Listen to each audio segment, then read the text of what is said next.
The BCG Pymetrics test is a 20 to 30 minute online pre-interview screening test consisting of 12 minigames that assess 91 cognitive traits such as decision-making, risk tolerance, and attention.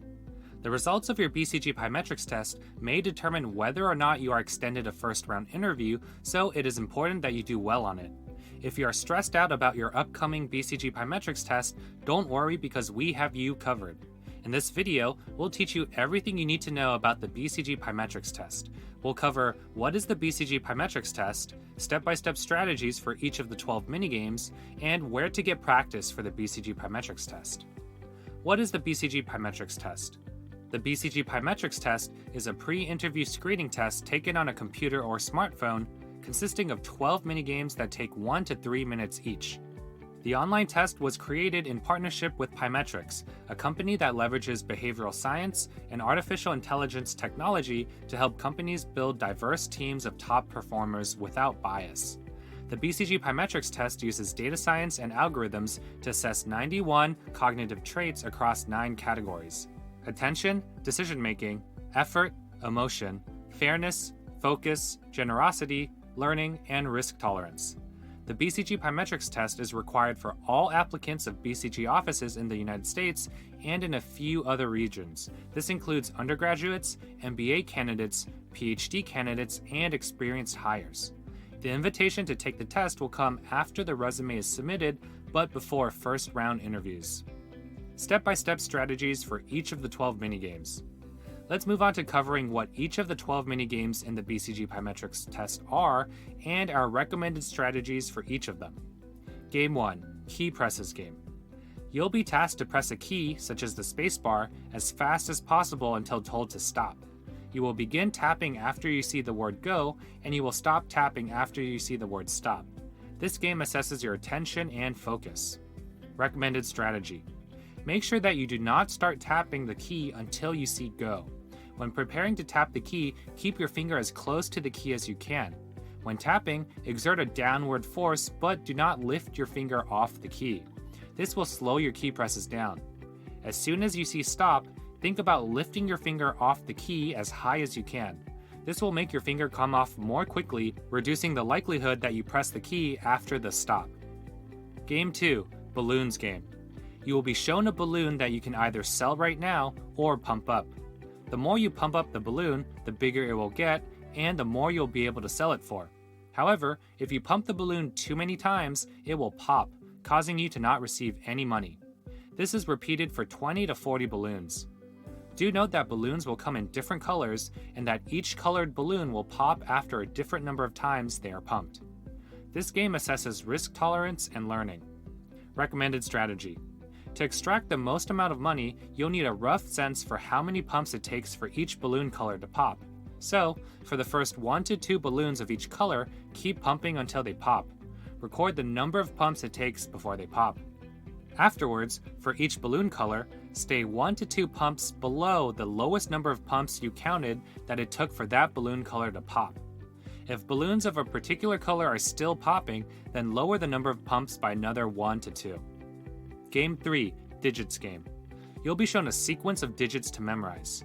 The digits will appear one at a time. After all digits have appeared, you'll be tasked to enter the digits in the order that you saw them. With each correct sequence, the next sequence will be longer. The game lasts until you hit 3 incorrect sequences. This game assesses focus and attention. Recommended strategy. This is a pure memorization game. As the digits appear, it may be helpful to sing each digit out loud. This actually makes remembering the digits easier if you string them into a digits song. Alternatively, you can try to write the digits down as they appear, though they will appear very quickly. This strategy may be challenging to do, so you may be better off actually trying to just memorize the digits. Another strategy is to record your screen using a phone. You can then play back the video to get the digits. However, we don't recommend that you do this because it defeats the purpose of the game. Game 4, Stop Game. The screen will flash either a green or red circle. You are tasked to press a key to respond to one color and do nothing for another color. This is repeated 15 to 20 times. This game assesses focus and attention. Recommended strategy. Make sure that you know which color you are supposed to press a key for once it appears. Ignore all other colors that appear on the screen. Depending on how sharp your reflexes are, you may want to consider adding a little bit of buffer to your key press to make sure that you don't actually press a key when the wrong color is shown. Game 5, Cards Game. There are 4 decks that you can draw cards from. Each card will cause you to lose or gain money. You can draw from any deck at any time. You will draw about 30 to 40 cards in total during the game. Your goal is to finish with the most amount of money that you can. This game assesses learning, focus, attention, and decision making. Recommended strategy. The key to this game is to identify patterns in the cards. Certain decks will give higher amounts of money.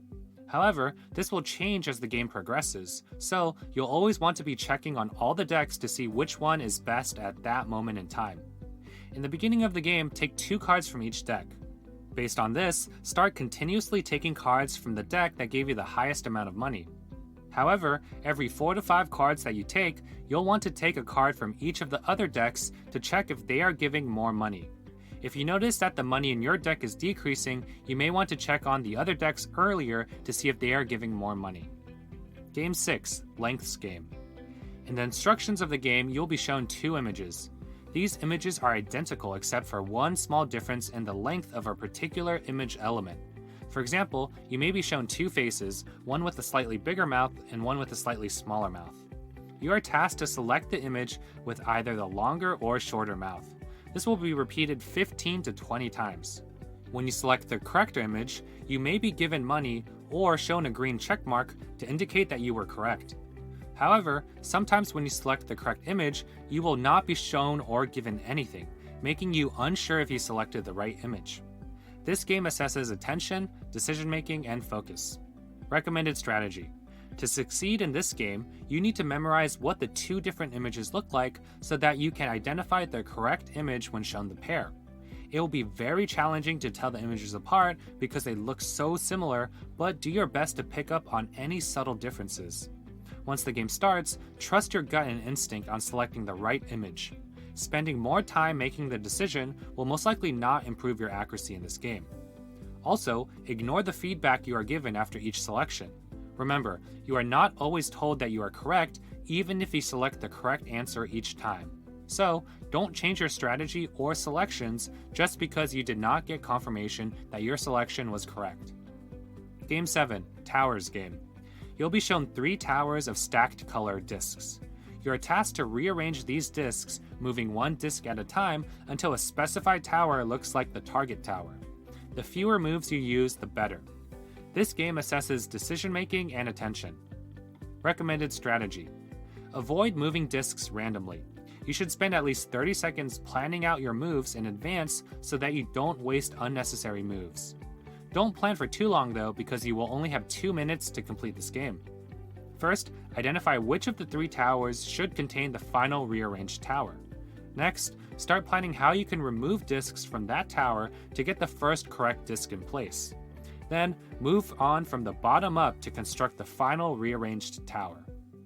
Game 8, Arrows Game. You'll be given a row of arrows that are pointing in a particular direction. The arrows will be colored either red, blue, or black. If the arrows are blue or black, you are tasked to tap the direction of the arrows. If the arrows are red, you are tasked to tap the reverse of the arrows. This will be repeated 15 to 20 times. Each time, you will only need to press a direction key once. This game assesses focus and attention. Recommended strategy. One strategy is to focus on looking at the arrow in the middle. If the arrows are blue or black, all you need to do is tap the arrow direction that the arrow faces. If the arrows are red, make sure you pause for a second to determine what the reverse arrow direction is before pressing it. Game 9, Tasks Game. You are given the choice of completing an easy task or a hard task in a round. An easy task may require you to tap a key a number of times in a short period of time, for example, 5 taps in 3 seconds. The harder task requires tapping a higher number of times for a longer period of time, for example, 50 taps in 12 seconds. The easy task and hard tasks will pay different amounts of money, with the hard task generally paying more. In addition, for each round, there is a percentage chance of winning. This indicates the likelihood that you will earn the amount of money indicated for each task upon successful completion. Both the easy and hard task will have the same percentage chance of winning in a round. You will have 2 minutes total to collect as much money as you can. This game assesses decision-making, effort, focus, attention, and risk tolerance. Recommended strategy.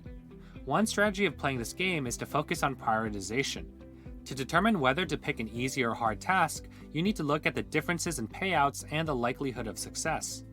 If the hard task pays much more than the easy task and the percentage of chance of winning is high, you should pick the hard task. Conversely, if the hard tasks pay only a little more than the easy task and the percentage chance of winning is low, you should pick the easy task. This strategy will help you demonstrate that you can prioritize properly. A second strategy of playing this game is to ignore the chance of winning altogether. Since it impacts both easy and hard tasks, it actually does not matter what the chance of winning is. Instead, you should pick the task that has the highest amount of money earned per second.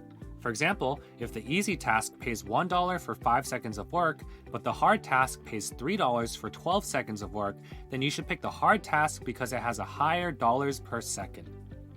Game 10, Faces Game. You will get an image of a person and a paragraph providing context for that image. You are tasked to choose the correct emotion being portrayed among 10 answer choices. This game assesses emotion. Recommended strategy. Much like how consultants do work, you should prioritize using facts to make your decision. So, use the information in the paragraph of context provided to narrow your answer choices.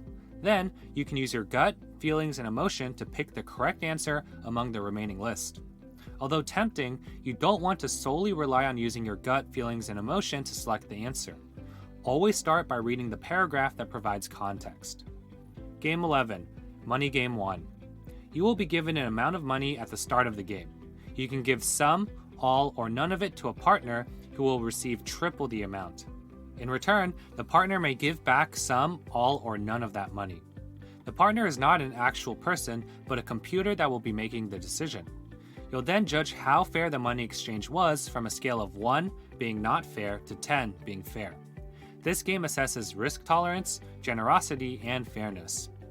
Recommended strategy.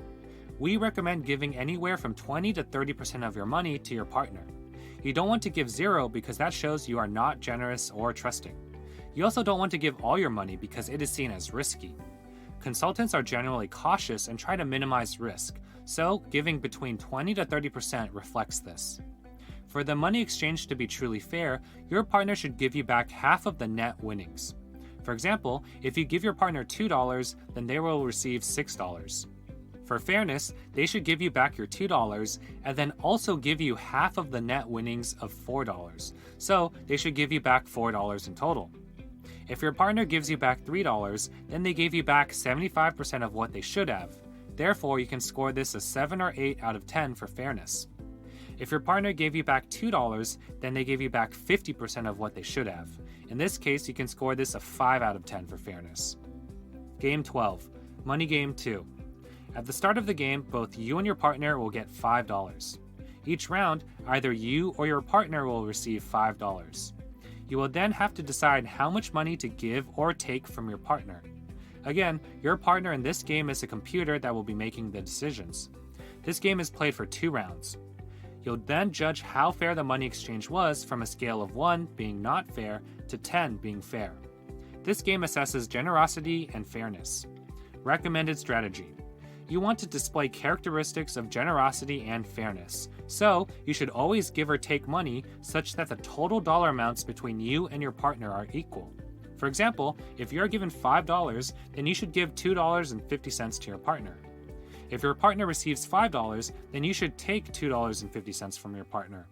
Playing this way, you can rate the fairness of the money exchange as 10 out of 10 since both you and your partner end with the same amount of money. Where to get practice for the BCG Pymetrics test. Now that you know everything you need to know about the BCG Pymetrics test, it is time to develop your strategies and practice them. We've linked below where you can find realistic simulations of all 12 BCG Pymetrics minigames. Use the link below to practice playing each game so that there are no surprises on test day. A strong performance on the BCG Pymetrics test will help you secure an interview with BCG. Good luck.